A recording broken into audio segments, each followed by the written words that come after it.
Welcome back to part 3 of this chilling true crime case.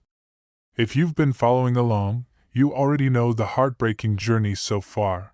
A young woman full of dreams, an ordinary first date, and a disappearance that left her community in shock.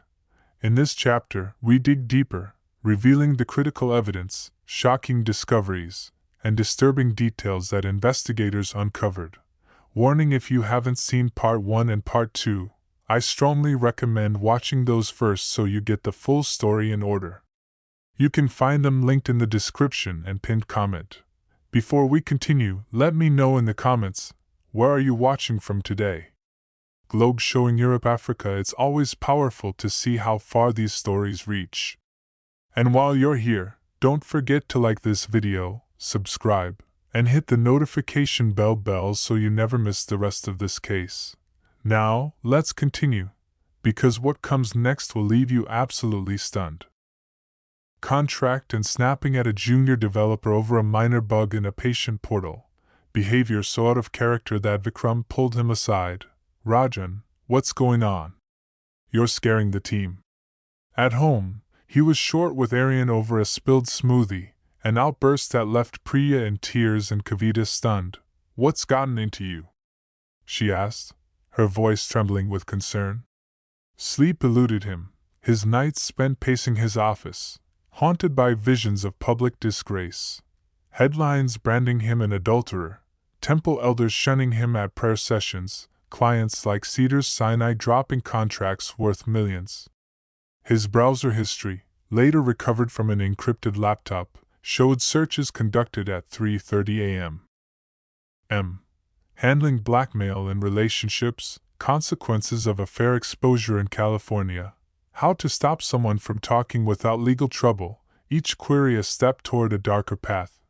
Dr. Amelia Patel explained this phase as a precursor to violence, a psychological tipping point. When a controlling relationship faces exposure or loss, the perpetrator often experiences what we call abandonment rage, a volatile mix of fear and anger that can trigger extreme actions, including homicide. Rajan's narcissistic traits amplified this. He viewed Madison not as a partner with agency but as a threat to his meticulously curated life, a problem to be neutralized at all costs. On August 23rd, Madison finally responded via a burner app, her tone resolute and cold, a stark contrast to her earlier warmth. I've made my decision. Meet me tomorrow at our usual spot to settle this once and for all. The usual spot was a discreet motel in Van Nuys, a low-key venue with no security cameras and cash-only payments, where they'd met for months to avoid. It's Paris, Sao Paulo, Delhi, or a small town. I want to hear from you. Also, share your thoughts. What would you do if you suspected someone close to you was in a controlling relationship? Your comments could inspire others to act before it's too late. The evening of September 7th, 2024, began with Madison Thompson meticulously preparing for what she believed would be a life-defining moment, a night that would shift the trajectory of her future toward the dreams she held close. Sarah was in San Francisco, attending a luxury real estate summit, leaving the Thompson house empty, a deliberate choice Madison made when suggesting the meeting place to Rajan in a conciliatory text the day prior. Let's talk at my place. We need privacy to figure this out, just you and me.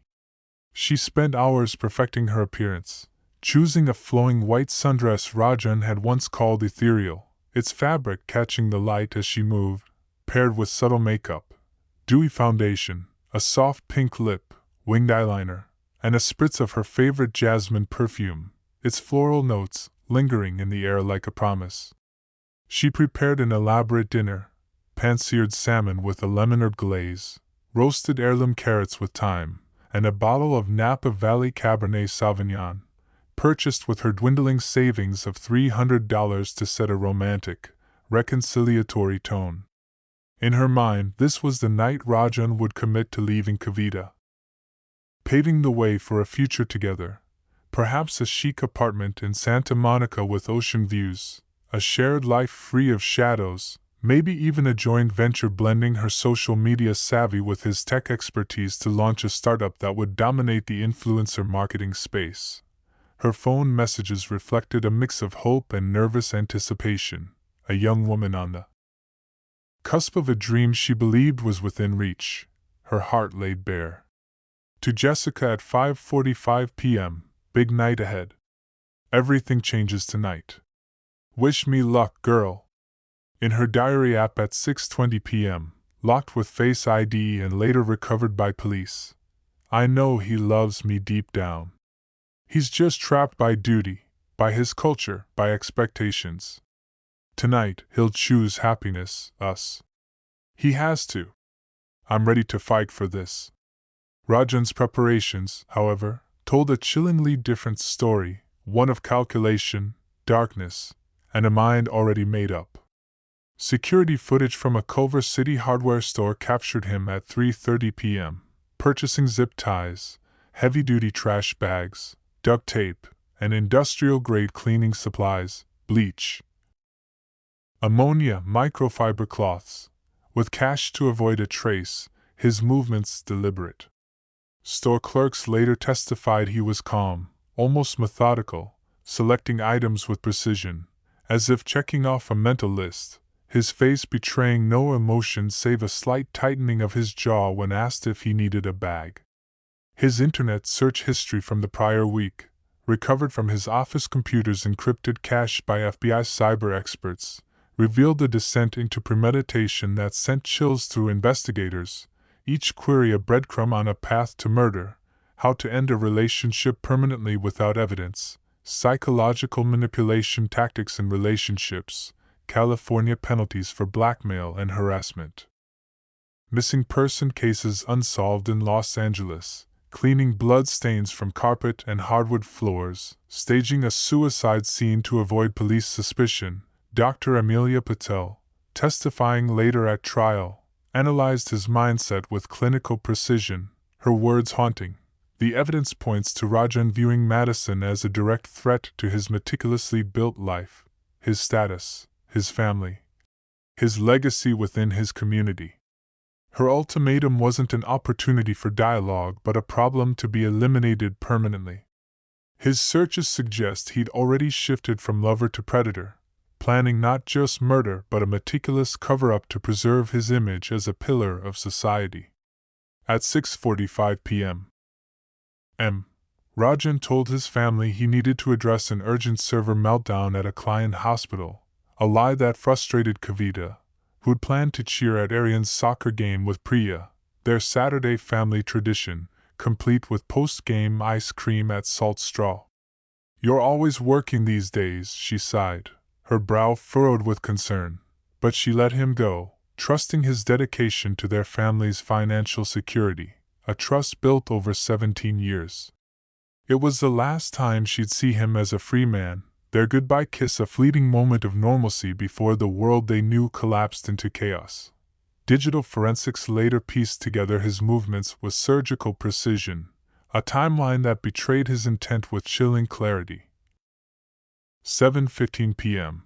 His Tesla's GPS showed him driving toward downtown LA, looping through busy streets like Wilshire Boulevard and Sunset to establish an electronic alibi, as if attending a client crisis at Cedars-Sinai. 7:45 p.m. Phone records indicated he disabled location services and briefly switched to airplane mode, severing digital tracking to avoid detection. 8 p.m. Traffic cameras captured his car parked 6 blocks from the Thompson house, in a shadowy alley off a side street, partially obscured by a dumpster, his Tesla's black exterior blending into the night. 8:15 p.m. Doorbell footage showed him approaching the Thompson residence, a nondescript black backpack slung over one shoulder, his hoodie pulled low despite the warm evening, his posture tense.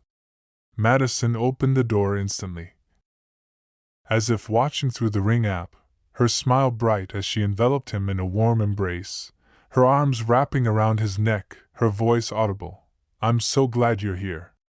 Rajan's response was stiff, his eyes scanning the street for witnesses, his body language betraying a man already resolved.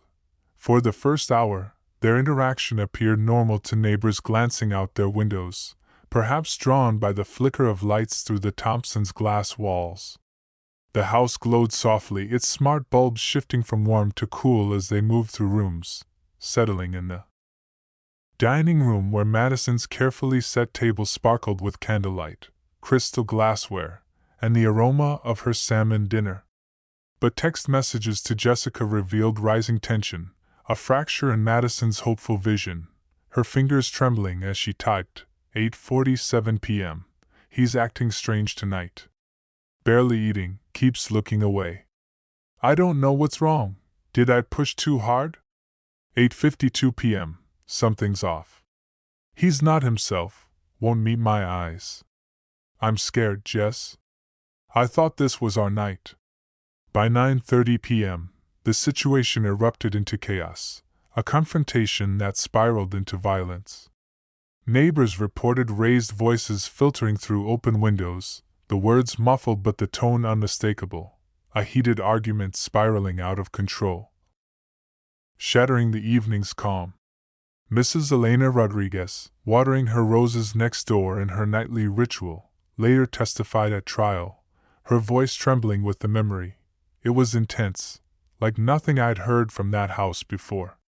Madison's voice was high-pitched, upset, saying things like, "You promised me we'd be together, and I'm done waiting for you."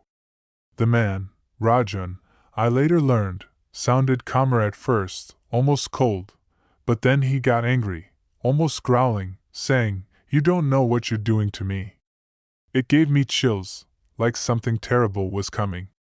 Crime scene evidence traced the violent escalation through the house, a trail of destruction that told a story of terror and desperation. Living room, 9:35 p.m. A wineglass shattered against the fireplace, red stains soaking the $6,000 Persian rug, its intricate patterns marred by chaos. A coffee table was overturned, scattering Vogue magazines and a crystal vase that splintered on impact, shards glittering on the hardwood. Madison's phone, hurled against the wall, cracked but remained functional, its screen frozen on an unsent text to Jessica, "I'm scared." Kitchen, 9:42 p.m. Blood droplets dotted the white marble floor near the island, a stark contrast to the pristine counters, evidence of a struggle. Broken plates from the dinner set littered the sink, a knife block toppled, one blade missing and later found bent under the fridge. As if kicked there in panic, stairway, 9:47 p.m. A blood trail smeared the steps and handrail, indicating Madison's desperate attempt to flee upstairs, perhaps to reach a second phone in her room or lock herself in the bathroom. Master bedroom, 9:50 p.m. The site of the fatal assault, with bedding in disarray, a bedside lamp shattered, and scratch marks gouged into the walnut headboard, evidence of a fierce, desperate struggle. The medical examiner's report detailed Madison's final moments with harrowing clarity, a testament to her fight for survival against overwhelming odds. Defensive wounds, deep cuts, bruises, and abrasions on her hands, forearms, and knees showed she clawed at her attacker, her nails digging into his skin, leaving traces of his DNA. Death came from a combination of manual strangulation, Rajan's hands crushing her windpipe with such force that her larynx fractured, and ligature strangulation with the zip ties, applied so tightly they cut into her neck, leaving deep purple welts that bled. Additional injuries included blunt force trauma to her skull, likely from being slammed against the bed frame, and internal bruising from kicks to her abdomen, suggesting a rage-fueled assault that went beyond necessity. The violence was intensely personal and prolonged, Dr. Maria Cortez, the forensic pathologist, testified, her voice steady but somber, her eyes avoiding the gallery. This wasn't a quick act to end a life. The victim endured 12 to 15 minutes of assault, with evidence of intermittent strangulation, moments of release followed by renewed pressure, suggesting the attacker prolonged her suffering, possibly to extract compliance or inflict maximum terror. It was sadistic, driven by emotion rather than efficiency, a betrayal of trust turned deadly. Most chilling was Rajan's attempt to stage the scene as a suicide, a calculated move to deflect suspicion and tarnish Madison's memory, ensuring his secret died with her. A note, written in her handwriting but stilted in tone, sat on her nightstand. I'm ashamed of my choices. I'm sorry for the pain I've caused. Please forgive me. Forensic analysis revealed it was penned under duress, with irregular pen pressure, ink smudges, and sweat stains indicating trembling hands and physical restraint, likely with her wrists bound by the zip ties. The note's formal phrasing, "Please forgive me," clashed with Madison's casual, emoji-heavy writing style, a red flag that screamed coercion to investigators. Rajan spent nearly 2 hours post-murder attempting to erase his presence, unaware that the Thompson house's smart home devices were silently recording his every move, betraying his meticulous plan. 10:15 p.m., water usage spiked, indicating a shower to wash off blood, with traces later found in the guest bathroom drain, a mix of Madison's and his own from a scratch she inflicted. 10:45 p.m., the garbage disposal ran for 6 minutes, later found clogged with torn clothing, bloodied rags, and a broken zip tie, evidence he tried to destroy. 11:30 p.m., laundry machines cycled with bleach, attempting to clean stained items, though forensic tests found microscopic blood traces on a towel, missed in his haste. 12:15 a.m., the security system was armed, but cloud backups preserved deleted ring footage, capturing his every step, from his arrival to his frantic cleanup. His critical error was failing to eliminate all evidence, a mistake that would undo him. DNA analysis found his skin cells under Madison's fingernails, hair fibers on her sundress, and fingerprints on the zip-tie packaging he'd overlooked in a nightstand drawer, hidden beneath her journal. A single drop of his blood, from a scratch she inflicted on his forearm, was found on the staircase, missed in his frantic cleanup, a silent witness to her fight.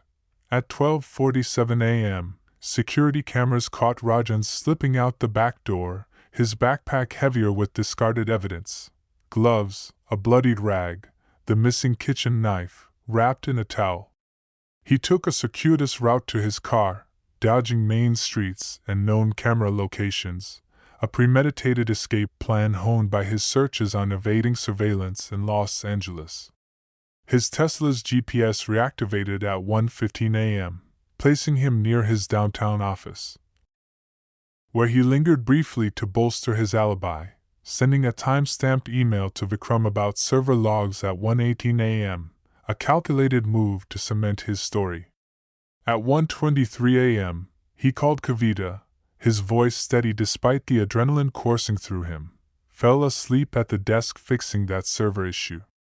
Heading home now, love. Arriving home at 2 a.m., Rajan appeared unruffled, kissing Kavita on the forehead and asking about Aryan's soccer game with feigned interest, his tone light, practiced.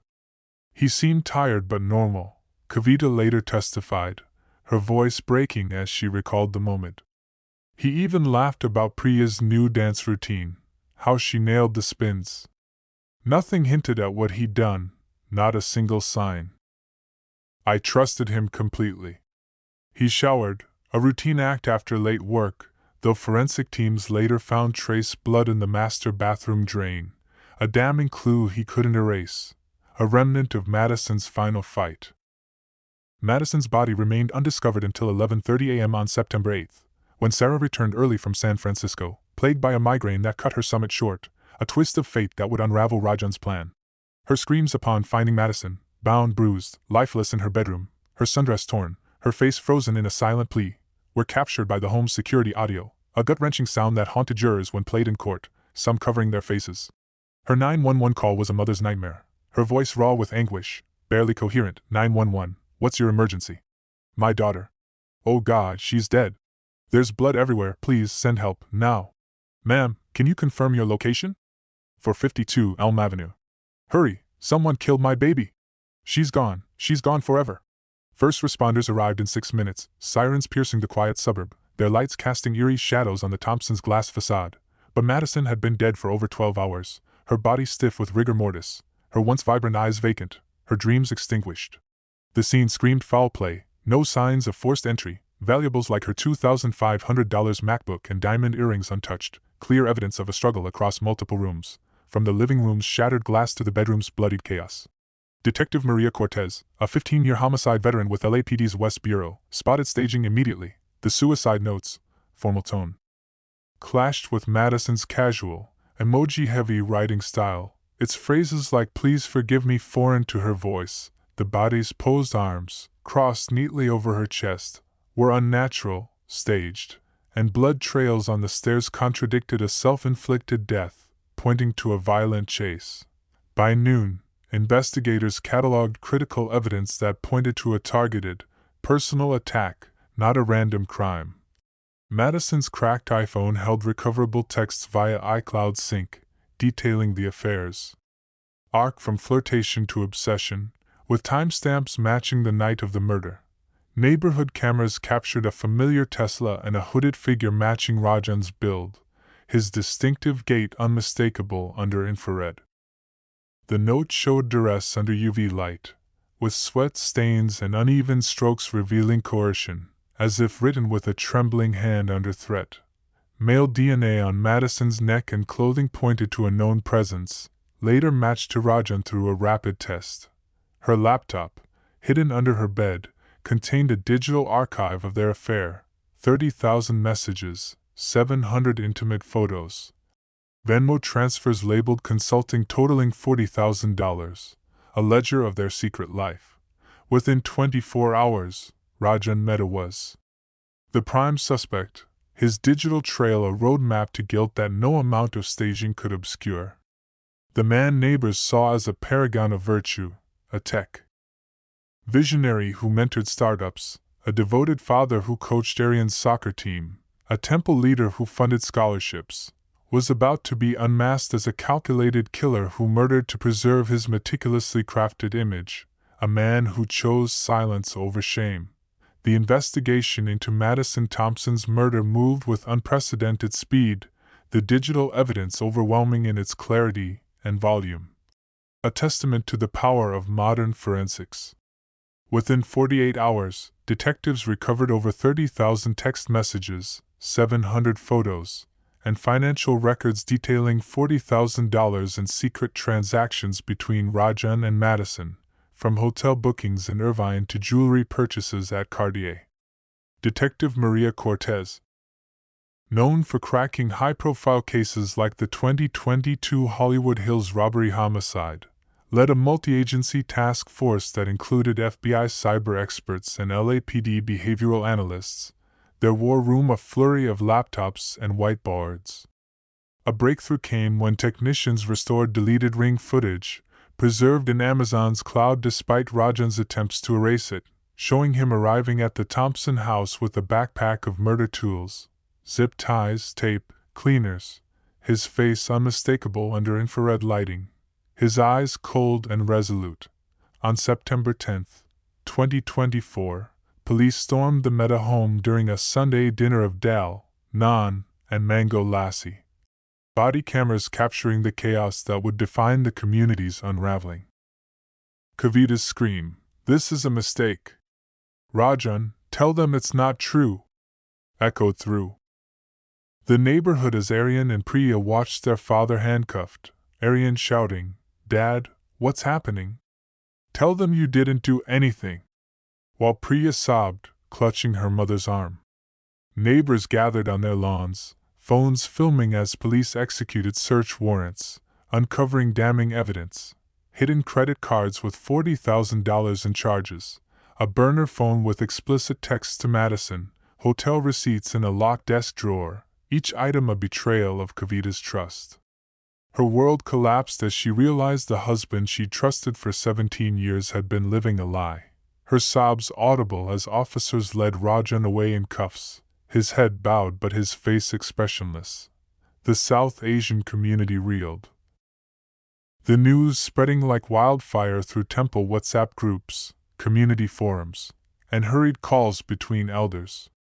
Those who'd once praised Rajan's speeches on integrity now decried the dishonor he brought, some calling for his family's exile from temple events, their voices heavy with betrayal. He shamed us all. The Metas, once celebrated as role models, faced instant ostracism. Friends avoided Kavita at the Indian grocery store in Artesia. Priya was taunted at school with whispers of murderer's daughter, and Aryan withdrew from soccer, unable to face teammates' questions or their parents' stares. They went from community leaders to pariahs overnight, their home a silent shell as neighbors averted their eyes. Their once welcoming porch now a reminder of scandal. The 6-month trial, starting March 2025, gripped Los Angeles as the neighbors' betrayal, dominating headlines, evening news segments, and true crime podcasts like Case File. Prosecutor Elena Martinez, a rising star in the DA's office, built a meticulous case, projecting signal texts on courtroom screens to trace the affair's arc from flirtation to fatal obsession, each message a nail in Rajan's coffin, their intimacy laid bare. "I can't stop thinking about you till you ruin us both." Defense attorney Michael Chin, a high-profile litigator known for defending A-list celebrities, argued Rajan was manipulated by Madison's demanding and unstable nature, calling character witnesses, temple elders, Meditech clients, even a UCLA professor who taught Madison, to paint him as a pressured man driven to a momentary lapse in judgment. The strategy crumbled when prosecutors unveiled Rajan's encrypted journal entries, written weeks before the murder. Recovered from a hidden laptop partition by FBI analysts, she's a liability now. Too clingy, too risky. Must end this before it ends me. No one can know, ever. Digital forensics expert Dr. Jennifer Lee provided damning testimony, her voice steady as she walked jurors through the evidence. His phone pinged cell towers near the Thompson house for 90 minutes before the attack, contradicting his alibi of being downtown at his office. He disabled GPS deliberately to avoid detection, and post-murder, he spent 117 minutes cleaning, searching how to erase DNA mid-act on his phone, a clear sign of premeditation. Psychological evaluations by Dr. Robert Kahn revealed Rajan's narcissistic personality disorder, a diagnosis that explained his chilling detachment. He viewed people as tools for his gain, showing zero remorse for Madison's death, only rage at being caught and losing his status. His primary concern was his image, not her life. Victim impact statements tore at the heart of the courtroom, reducing jurors to tears and spectators to silence. Sarah, composed but shattered, addressed Rajan directly, her voice steady but her hands trembling. "Madison was my world, my only child, my best friend, my hope for the future. You exploited her youth, her trust, her dreams, then killed her to save your precious reputation, robbing us of her light forever. I'll never hear her laugh again, never see her smile. You took everything." Kavita's testimony was equally wrenching, her voice barely above a whisper as she faced the man she'd loved since their arranged marriage at 21. "I loved you for 17 years, Rajan. I built a life on trust, supported your dreams, raised our children to admire you. You destroyed their belief in honesty, in family, in everything we taught them. How do I explain this to them?" Aryan's written statement, read aloud by the prosecutor, broke the room, his words raw. "Dad was my idol, teaching me to code, to dream big, to be a man of integrity. Now I'm ashamed to carry his name. How do I tell my friends my father's a murderer? I don't know who he is anymore." After just 3 hours of deliberation, the jury returned guilty verdicts on all counts: first-degree murder with special circumstances, premeditation, torture, evidence tampering, and financial fraud for the secret accounts used to fund the affair. Judge Patricia Nguyen sentenced Rajan to life without parole, her voice firm, her eyes locked on him. This court has rarely encountered such calculated cruelty combined with breathtaking selfishness. You murdered a young woman to preserve your reputation, then attempted to destroy her memory by staging her death as a suicide, compounding the pain for her family. Your actions devastated 2 families and an entire community.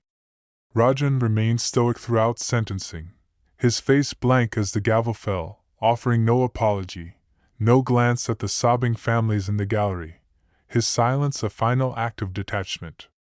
3 weeks later, Kavita filed for divorce, announcing plans to relocate to India with Aryan and Priya. "We can't stay here," the kid's face whispers and with that, we come to the end of this heartbreaking case. A story that began with a simple act of kindness and ended in unimaginable tragedy. What are your thoughts? Do you believe justice was truly served, or do you think something more could have been done to prevent this? Let me know in the comments below. I'd love to hear your perspective. If you found this video thought-provoking, please give it a like, subscribe, and turn on the notification bell so you won't miss our next true crime documentary. And if you haven't seen part 1 and part 2, make sure you check them out to fully understand the twists and turns of this case. Thank you for watching, and remember, sometimes the darkest stories teach us the most about human nature.